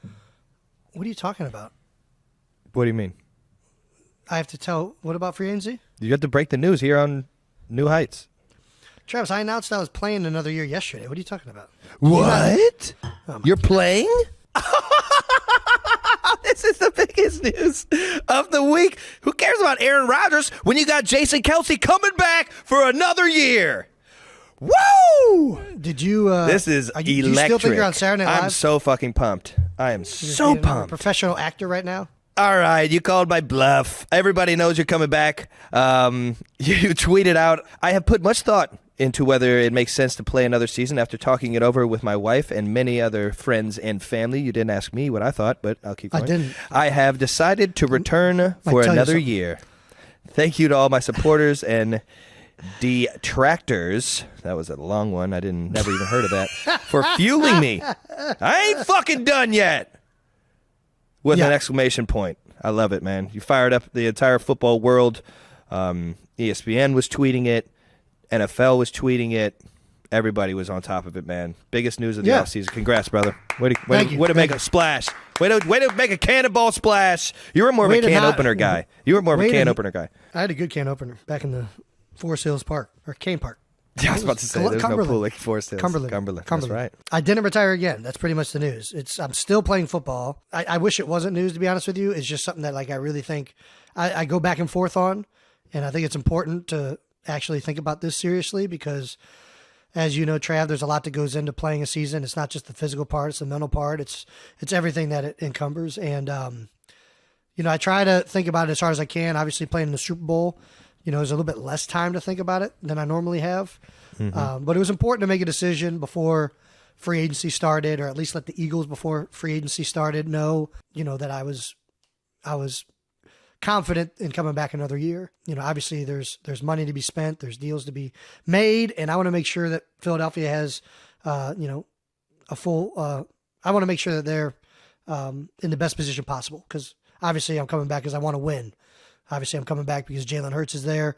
We have a lot of good people around the building, and I feel really confident in our coaches and team. So the fun time to be an Eagle, man. You hear that, ladies and gentlemen? Selflessness. He wants to make sure that the Eagles have the best opportunity, but also, I want to. You got to make that bread. You got to make that bread, and the bread's good. I'm not gonna lie, the bread's good, but I got a lot of bread already in the basket. This is just this is like unlimited bread at this point, like unlimited breadsticks over at Mr. Unlimited. I shouldn't say that. That's a good way to go broke, is thinking of your money like that. Listen, I think after thinking about it a lot with Kylie, the biggest thing, and I think she said it really well. If you're still like thinking about this and you're going back and forth, and you're wondering, if you have any doubt that you're going to regret playing, you should keep playing, because clearly that's what I want to do. My body's banged up from the season. I just got done with a really long one. So right now it's hard to imagine doing it again. Once a full off season gets underway, once I have a chance to recover and work myself back up to being in the best shape possible. I think it became clear when she kind of said that. She was like, what, if you're still doubting yourself and going back and forth this long, you still want to play. Yeah, Kai. Way to bring him back, Kai. And that's some good life advice right there. If you're juggling there's also last thing you want to do is Howard Mudd gave me really good advice, which is essentially the same thing, just kind of summarized way different, which is, when in doubt, don't. I was like, Howard, I don't know. I have doubt about a lot of things. Like, how do I look at the thing? But that's why it's a great saying, because it works no matter how you look at it. What a guy, man. What a guy. Well, I know we're all pumped. And, I know we're all pumped to see you come back, brother. Let's jump into some more stuff. Who did you like call up someone from the Eagles, or did everybody just find out via Twitter? So, contacted my agent, JB, Jason Bernstein, and I think him and Howie had been in contacts and going back and forth, and they had talked already that day, and I was like, well, I think I feel confident in saying that I'm going to come back for another year at this point, and then talked to Howie soon there right after that. Him and JB talked, and that's kind of how it happens. Once it's mutually wanted, right? And the Eagles have been very upfront, saying they wanted me back the whole time. So talk to Howie, talk to Nick, kind of make the calls. Everybody's excited you're coming back, and kind of go from there. Well, we know the best center in the league is going back to the Philadelphia Eagles. I love you, Creed. I love you, Creed. Watch the show. Yeah. Creed. All right. Well, then we'll get another clean cut at it. Well, we know that the best center in the NFC is going back to the Eagles, and but the Eagles did lose some key pieces to the defense so far. Added a few guys as well as lost a few guys. But Javon Hargrave, 4 years, $84 million. He was an absolute beast for you guys last year. Yeah, and he got paid. Got paid a lot of money. He deserves it. Happy for my man, Gravedigger. Javon's one of the hardest guys I've ever had to block, especially from a pass blocking standpoint. This is a huge acquisition by the 49ers. Him, Armstead, they are stacked all over defense. It was already a tough game against them last year, and Javon's not going to make it any easier. So that's a tough one, because obviously, that's the 49ers. That's a big rival of ours right now. Big game for us. Better again. I don't know how they did, and there's other moves they've made. Yeah, they're not slowing down. So they are not slowing down. Javon's going to help them out big time. So you guys lost. Congrats, Javon. Interior D-line, and then interior second level TJ Edwards, linebacker for you guys, is on a 3-year deal with the Bears, making some moolah over there. He's staying in the NFC too. Happy for TJ. TJ's been a really big part. He had a great year last year, and he's been a guy that you've seen get better every single year. You've seen that improvement. He's a smart player. He's instinctive. I think that he was a guy that when you're like playing certain guys early in their career, and you can just tell that they get it. Like they react to things well. They backdoor blocks. Or he has great feel for the game of football. And I think he's, obviously would have loved to have him back in Philadelphia, but TJ's going to do great over there in Chicago. Big deal for him. And, this is a guy that I mean, you love when guys come where he's come from, make a name for themselves, and get the big payday. This is the best part of free agency for me, is watching guys that earn their money. Went out there, took the licks, got better, made a name for themselves, and now they're going to have a life-changing amount of money thrown at them. So really, really happy for TJ Edwards. Shout out to TJ. Eagles bringing back Brandon Graham though for another year. You and BG, man, you guys are like the two staples right now, man. You guys are like Philly's pride and joy, man. There's been, obviously me and BG, Lane Johnson, and there's still one guy out there, Big Fletcher Cox. Come on, Fletch. Well, I never tell anybody to do with their money, but obviously, all four of us from this year played together for over a decade in Philadelphia. So it's rare to play with that many guys for that long. That means you got to be doing something right if you're going to last that long. And, heck yeah. And Brandon's been the leader. He's the most tenured guy, not only on the Eagles, but in all of Philadelphia sports. He's going on his 14th season with the Philadelphia Eagles. Damn. I did not know that. Well, this year, I mean, knock on wood, if he starts, I think, 8 games or something like that, maybe less, maybe 6, he'll have the all-time record for most games played by a Philadelphia Eagle. He'll pass David Akers. Let's go, dog. I know. That's pretty freaking cool to have on the resume, man. Especially really one team. And he's just a great teammate, obviously Gryffindor guy, just a really, really good dude. I feel like a nerd just understanding what you're saying when you say there's nothing wrong with being a nerd. Are you not? I'm a nerd about football for sure. Are you nerdophobic? What, you don't like nerds? No, I love being a nerd. That's why you see it's making me smile. Yeah. Brandon tweeted out, it wasn't about the money. I haven't officially signed yet, but it's pretty much done. I'm coming back. It wasn't about the money. I love Philly. I don't want to miss a championship with Jalen. Jalen is the man. Nothing about Jason, though. Nothing about Jason in here. I mean, let's be honest. Yeah, I know he cares about you, right? He likes you. No, I mean, listen, me and BG got a lot of love for each other, but, I ain't going to win us a championship. Jalen's going to be up there. So, maybe I'm Hufflepuff. Maybe that's why I'm Hufflepuff. I don't even fucking know. Eagles re-signing running back Boston Scott to a 1-year deal. Big deal for us. Boston's a big, dude, like he's kind of like that utility knife for us. And he's just, whenever he gets an opportunity, he finds a way to make the most of it. Not the tallest guy, but he's going to go in there. He's going to be accountable. He's going to do everything he can. And he just makes plays, especially against the Giants. Man. The Giant killer. Boston Scott back in the building. Boston's one of those guys, man. You just get him in space with one-on-one with a guy. He's going to find a way to make that first guy miss. And that's such a key part of being a running back, is being able to make that one guy miss. If you can do that, I mean, you are going to be a freaking star, or you're definitely going to keep getting contracts in the NFL. We can block most of them. You just got to make one guy miss. Hey, how about this? Breaking news. The Eagles are at work again. We have officially re-signed James Bradbury. All-pro quarterback from this past year. Juju Smith-Schuster's favorite guy. We've re-signed him. 3-year deal worth $38 million with upside to get to $44. $20 million guaranteed. That's a hefty number, bud. Yeah, it's a hefty number. Shout out to Bradbury, man. I thought he was a great player when we played him. Yeah, I'm excited about it. Not only is he a good player, but just a great teammate. Good dude all around. Had a great year for us. Was a big reason why we had so much success on defense. So, yeah. I'm big on smart football players, man. You could tell he's a physical specimen too. Like he's a big corner, long arms, fast dude. But yeah, I'm big on smart football players, man. You got to be a smart football player out there, and he's full package cornerback in the league, man. So happy for you guys defensively, keeping at least some of your guys. Yeah, man. Really happy for James. He's earned every penny of that. He's played it. So yeah, awesome for the Eagles. Way to go, Howie! There we go, Howie! This guy's making moves, man. This guy's making moves. Just get the tequila ready. Tequila's coming. James, get ready for tequila shots. Apparently, everybody's doing it. Tequila. Bum, bum, bum, bum, bum, ba-na-na-na-na. Ooh. Instead of saying tequila, you just gotta start. Tequila. No. There's the new theme song for Eagles. You guys are no. You guys. Tequila. Hey.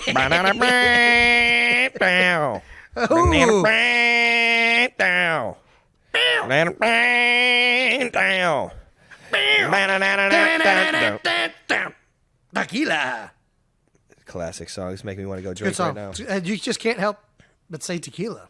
And move your shoulders like this. When you move your shoulders like this, are you moving your shoulders or are you going with That's how I run cheeks? routes. You can't get lost in these. But when you're doing this right now, are you moving your shoulders or are you butt cheeking it? Because I'm butt cheeking. All traps. I'm going right All butt traps. cheek, lip. Oh, okay. Here. Big news in Kansas City. We just signed left tackle Jawan Taylor to a 4-year, $80 million deal. Big money coming in to protect Pat Mahomes. Yeah. Can't wait to get the big guy in the building. Yeah, I mean, he was a stud in Jacksonville. I can't say he wasn't. Yep. He was an absolute offensive line was already good out there in KC, and this is a big move. Oh my gosh. Big move, man. Big move, baby. Get him in the building. Get him in the building. Get him situated. Giants are sending the 3rd-round pick to Las Vegas for Darren Waller. D-Wall. Wall Street? D-Wall is on the Giants now? That's a big move. Ah, that's Darren Waller's officially in Slytherin. He just he was already with the Raiders, so he might have been there. He was in Slytherin time. for you? Yeah, now he's just a Slytherin guy. I'm going to say he's Gryffindor, man. That guy, he's a dog. He's got great ambition. Good person. Good soul. Yeah, that's wild. Vegas to New York. I wasn't expecting that, especially yeah, no. I'm trying to think. They have a young tight end out there in Bellinger. That's that'll be an interesting duo they got. It's pretty cool. Maybe they'll use a lot of 12. It's always a mismatch. 12 personnel. 12 is a good personnel. I think it's an interesting. Do you go base? Do you go nickel? Who you matching up on the? Especially if you have a receiver like Darren Waller or like Travis Kelce, where it's like you want to play nickel, but if you put nickel out there, it might be a little bit hard to stop the run. If you got a good run game, that's where the 12 personnel is the best. You can run well out of 12 personnel because everything's based off of the run. You know what I mean? Yeah. I can flank. When you're worried about the run, I can flank. That's how you do it. That's what play action is. It's flanking. The Raiders, this is arguably the most controversial addition in the entire free agency. Ooh. Raiders signed wide receiver Jacoby Myers to a 3-year deal. What? Patriot roulette. Was he a part of that? Was he a part of that? He's the one that threw a dart right to Chandler Jones's chest. He was the second lateral. He was the second lateral. Wow. Dude. This is crazy. The Raiders are signing the guy that won him the game. The guy who handed them the game. It's nuts. To a 3-year, 33. So he's getting 11 a year. He's getting 11 a year. Team, he basically, to the team he gave the game. Do you think this was agreed to before that game? This is crazy. You think McDaniels just went up to him? It's like, Jacoby, I'll sign you to a 3-year deal if you hand this one to us. Do you think? Like, it was just like how quick. How can I make this happen? Lateral it to me. I'll be right behind you the whole time. I know we just called this QB draw. To go into overtime. I got it. Chandler. Hey man. Well, I mean it is crazy. It's a crazy coincidence at the very least. It's wild, man. It's wild. More power to him though. Yeah. 21 mil guaranteed. That's a lot. It's a lot of guaranteed money out there in Las Vegas, Nevada. It is. So go ahead and enjoy it, Jacoby. Can go quick in Las Vegas, Nevada too. Or you could double it. Yeah, that's how it goes quick. Thinking like that. Yeah. Well, you can be stupid. Just don't be real stupid. You know what I mean? Like that's the deciding factors for me. I ask myself, like, is this stupid? Majority of the shit I do is stupid, but you can't be real stupid. As soon as you're real stupid, let's just not be stupid. What's the fun in that? There's no fun in not being stupid. That's what Stevie Bogus is. That was the best advice I ever got from Stevie Bogus, baby. Coach Bogus. You can be stupid. Just don't be real stupid. Real stupid. That's when you go to jail. Yeah. All right now. What's regular stupid? Regular stupid. Going to jail. What's regular stupid? Remember when we used to play Poop Dollar? We got it from Workaholics. Yeah, we were playing that at Woody's. Poop Dollar. Got Yancey Yates to pick it up. Hey, shout out to Yancey. That's hilarious. Was so funny. Oh gosh. We got to bring that back. Poop Dollar that's stupid. You can be stupid. Just don't be real stupid. That is stupid. For those of you that don't know what Poop Dollar is, I'm pretty sure I got it from. I think we need to explain it because Poop Dollar is when we did just like if we found like dog poop on the sidewalk, right? Like I don't remember actually is. like I don't remember actually think like you use a piece of pooping. human like poop. you don't use human poop. Maybe they did in Workaholics, but yeah, we didn't. We saw a turd on the sidewalk. I think we did more than a $1 bill. I think it was like a $5 bill, so he made it like really. Oh shit, $5. Yeah. You sandwich the poop in the dollar bill or the $5 bill in this case, and then you just leave it on the sidewalk and you just watch people pick it up, and it's a lot of fun, especially if you're drinking beers at a college bar and sitting out on the porch. The anticipation, you already know. The moment somebody picks it up, of course, everyone yells, "Poop dollar!" And as soon as the person realizes they pick up the money and there's pooping, and you hear a whole bunch of jamokes screaming "poop dollar" from the balcony, and the anticipation when you see somebody walking down the street, they're like, "Oh my god, here it comes." I mean, poop dollar! Yeah. I mean, dude, it's the equivalent of catching like a big bluefin tuna out on the big seas. I mean, it's city fishing. I mean, it's city fishing. We have big old Yancey Gates, big 6'9", 270-pound center for the Cincinnati Bearcats. That's my guy, man. Yancey was the best. Played high school AAU ball with him. Was an absolute dog in the Big East. Ain't nothing wrong with getting got on poop dollar. How are you supposed to know? You just see a fight on the ground. Sure enough, fish on. Nice. So, getting back to free agency, day one, the biggest spenders so far in free agency are the Denver Broncos. Man, they are spending a lot of money these past 2 years in the offseason. Last year, too? I think they were close. It was either them or Oakland. It was either them or Vegas. It might have been the Chargers, too. Chargers made some acquisitions. Anyways. All right. Broncos are already at over 200 million. The Bears are roughly around 120 million. The Falcons are up there over 100 mil, and the Niners, Raiders, and Chiefs are all right around 80 to 85 million dollars already on the first day. God damn, the Niners got a good team. Where they got all this money from? Dude, they got young quarterback, man. Young quarterback. You haven't paid a quarterback yet. You're gonna have some cap space. That's true. Chiefs, what about you guys? You guys spending $80 million. You don't got a young quarterback. You got one of the highest paid quarterbacks. Yeah, we unfortunately we let a few guys slip out. Shout out to my dog Frank Clark. So this is total money. Mm-hmm. This is the biggest spender so far. That's like the whole contract. Yeah, all the contracts. Yeah, but they didn't spend $80 million. You guys are spending. It's a 20 per year deal. Yeah, it's just what we get. What we are. They're just adding up. Doesn't even matter. All the years. The number of years. This is that's a dumb metric. I'm over it. So. Let's talk some Aaron Rodgers because it's so interesting and so fun to talk about. We're recording this on a Tuesday, and free agency does start on Wednesday, so we could be talking to you about something that's already happened that we don't know about.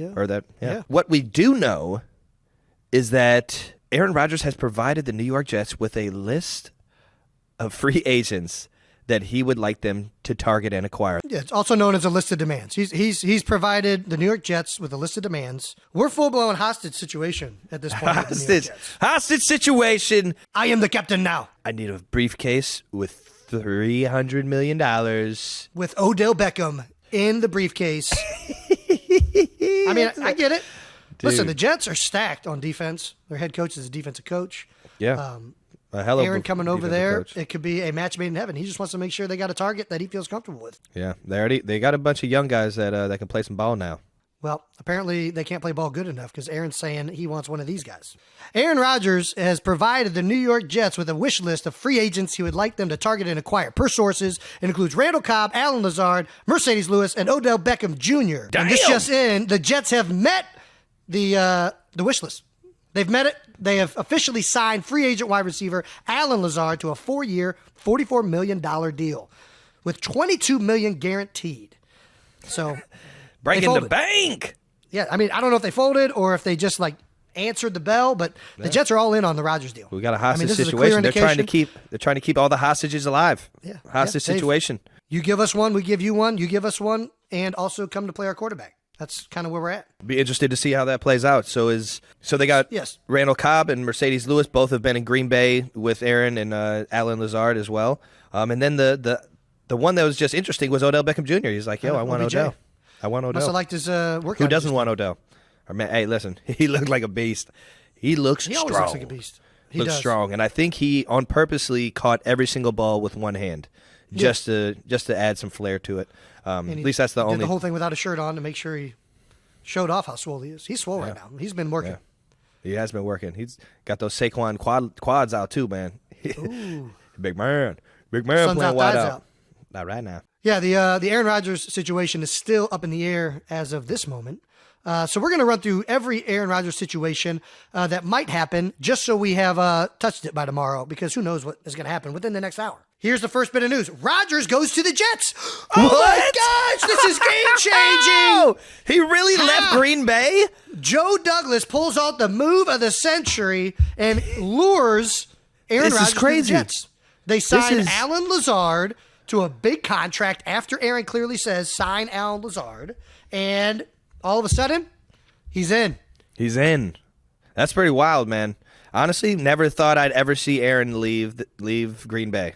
I thought it was one of those just matches that just went on forever and ever and ever. It's hard to find that. It seems like all these guys play like at least 1 year someplace else almost.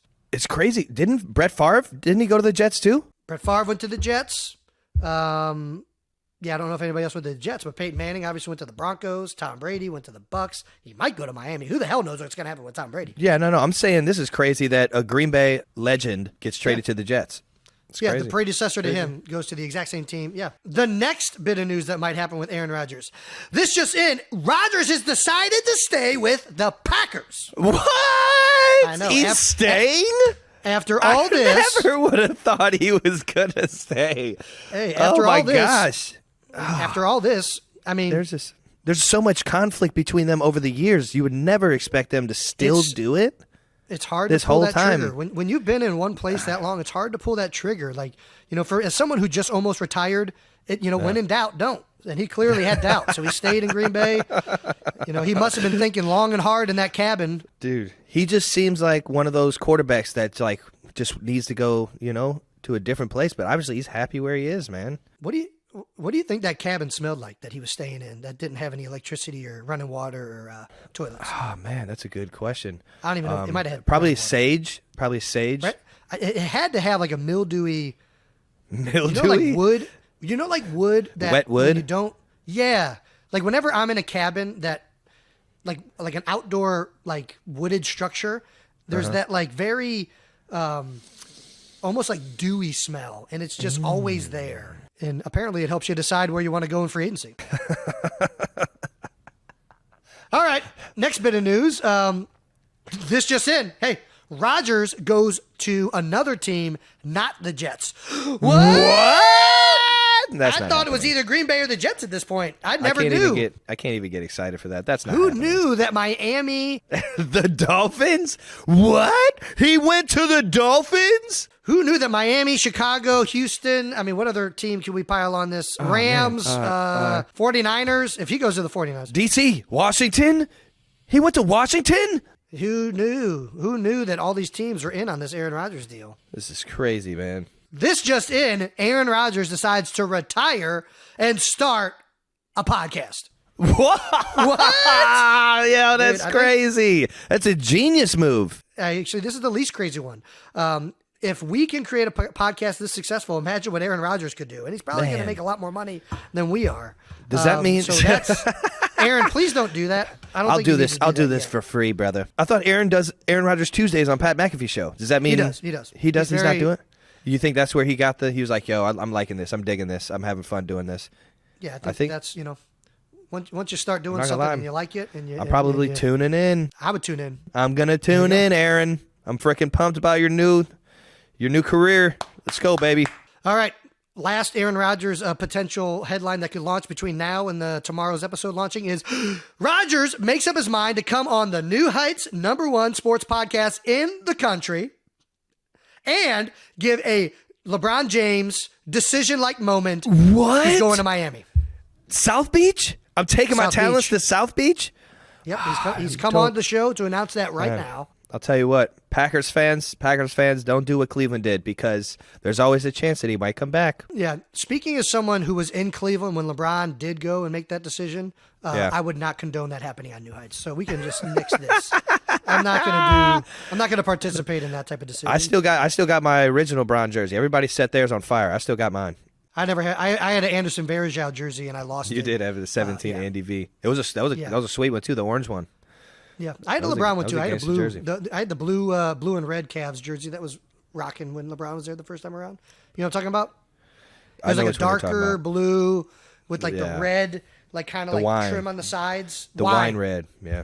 Thank you. The wine red. It's nice. I don't know what happened to it, but anyways, yeah, those are all of the different scenarios we think might happen before tomorrow. All electric scenarios. All possible. Or none of them could happen. I mean, we could be in the exact same position we're in right now. I feel like once somebody starts meeting a hostage taker's demands, you just keep asking for stuff. You keep, that's the problem with meeting the demand. It's like, okay, hey, let's see what else we can ask for. So who knows? Maybe Alan Lazard wasn't enough. We'll find out. Either way, I know this. I'm thoroughly excited to see what happens with this Aaron Rodgers situation because the dude's a baller. I mean, dude, he's one of the best of all time. Can't deny that. Whether he's in Green Bay, New York, someplace else, or retired, Aaron Rodgers is still Aaron Rodgers. So this is exciting stuff. 12 games. I know Jets Jake, the guy that runs our entire social platform, I think he's just doing this over and over again on Twitter. Just refreshing. Just waiting to see what happens the uploads. Yeah. He's just refreshing. Oh, just announced. Aaron Rodgers is coming on the show tomorrow at 1 p.m. Eastern Standard Time. Do you think he announces that it's going to be the Pat McAfee Aaron Rodgers show? I do. Well, no. I think he's going to announce he's going to New York Jets on Pat McAfee. I think that's what's going to happen. What? He's going to the Jets? We already did this bit. We don't need to. Right. Yeah. But I like your enthusiasm. I was excited, man. And it will be electric news if it happens. It will be. As is everything that comes out of the PMS show. Alrighty. New segment, Getting Out of the House. Get your ass out the house. This show has always stressed the importance of leaving the house to meet people and do fun things. And this week, Travis has got out the house. He's headed to a little event. You might have heard of the Oscars. Ever heard about it? Has a big after party at the Oscars in Los Angeles. Yes. And Trav went to it.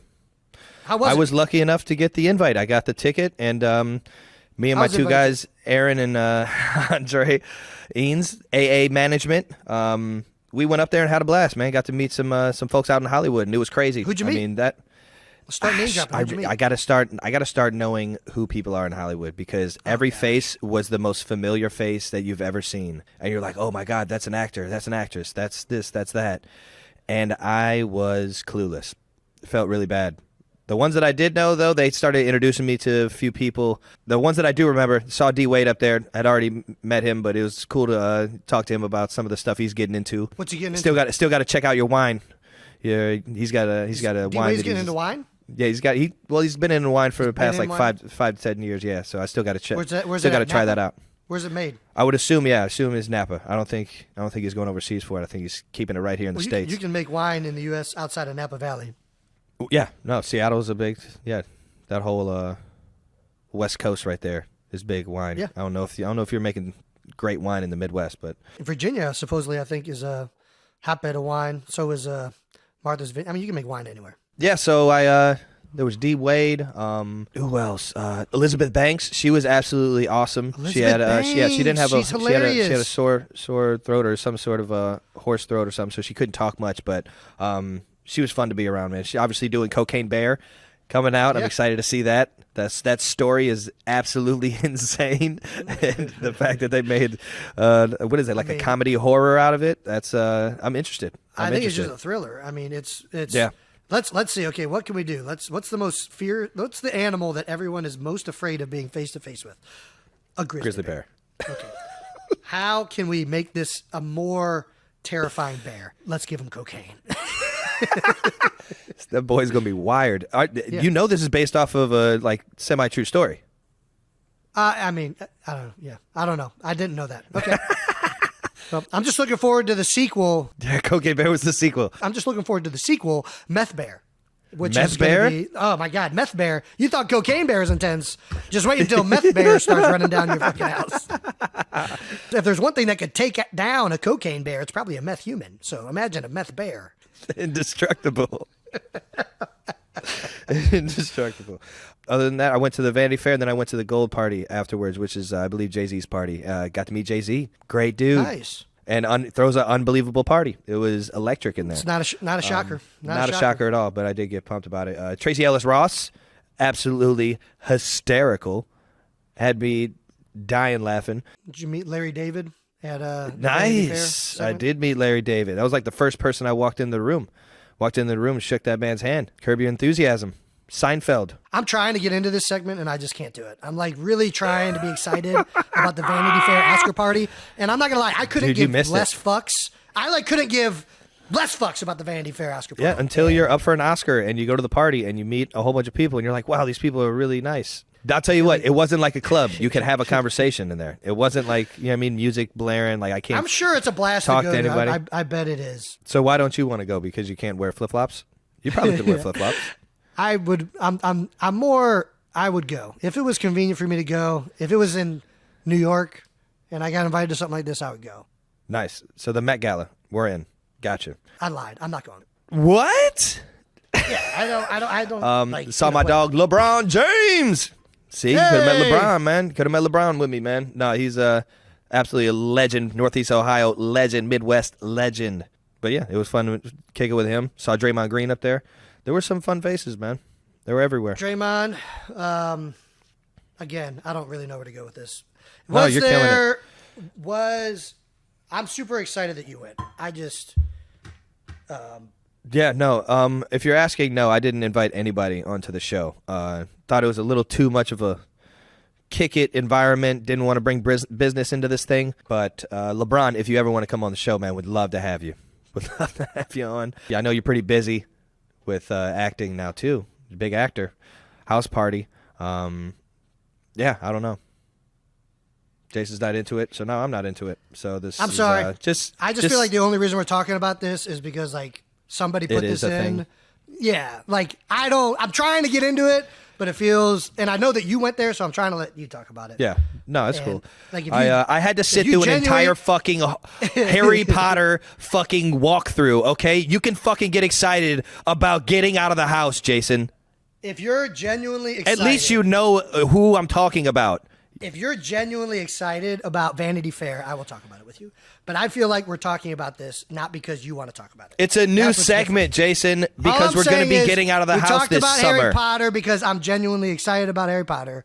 I feel like we're talking about this because somebody else wants to talk about it, which is making it difficult to talk about it. That's the only reason I'm saying this. I don't have anything to talk about, so there's really nothing there other than I got out of the house, which is the segment. I'm an asshole. This segment just became something fun. So thank you for being real about it, Jason. I deserve it. I think it's good. I think it's gold. God damn it. I think it's gold. You just made this segment something worth listening to, Jason. You just made it something worth listening to. God damn it. Trav, really happy that you were able to make it to the Vanity Fair episode. Shut the fuck up. This guy's a dickhead. Oh my God. No, seriously, right. It was an honor to go to the Vanity Fair after party. It was a blast. Even the gold party after that was even more fun. Got to see some of the coolest people in the entertainment world, not just Hollywood, both sports and entertainment. And I had an absolute blast. And Jason, you should come with me next year. You'll have a different outlook on it. And he's wearing sandals. I saw Justin Bieber in there with he had a blanket on. That shit was sweet. I gave him. I was like, JB, you over there chilling, bruh, in a blanket. Beebs? Yeah, he was over there kicking it, man. That's what I'm saying, man. You get to meet some of the coolest. I mean, if there's anything we've established, I need to leave the house. I can't become a curmudgeon and just sit in my den. Curmudgeon? I'm not even sure that that's a real word. Oh, man. I definitely was unsure. All right, moving on. That's why we have this subject, or this segment right here. This is exactly why we have this segment. It's because we need to get Jason more understanding of what he can do outside the house and the people that he can meet. So if we want to keep getting good guests, we got to keep meeting people, Jason. You got to keep this train running. Let's move on though. What we got? And that was getting out the house with Jason Kelce. No, I don't fucking even know why we're talking about this shit. This doesn't make any sense. That was great, man. I loved every bit of that. All right. All righty. Well, it's time to get to the interview. It's time to get to the thing that we've been kind of leading and teasing this entire episode. Oh, yeah. Got the interview with head coach Nick Sirianni. What do you think about Nick Sirianni? And don't just crush me because I just crushed Vanity Fair. Please don't crush me. I have nothing to crush you or Sirianni about, man. Obviously, great coach because of just, how he can motivate guys, but let alone his X's and O's, man. You guys are flawless when that thing's rolling. It's impressive to watch. And he's got a fun energy, man. Like his energy on the sidelines when everything's rolling. I have the image of him like going into the camera. I think they're in like the 49ers game or something where it's just like, oh yeah. And I fucking love Giants, it, man. Maybe. Yeah. Maybe. It was one of the playoff games though, but you could tell he gets into the games and he feels a part of all of it. And so I'm excited to check this one out, man. See what you guys were over there talking about. Well, I think you're going to enjoy it. Nick is a fun interview. He's a guy that wears his heart on his sleeve, and we got into a lot of great topics, including well, I'm not going to tease it because you're going to watch it right now. Without further ado, head coach Nick Sirianni.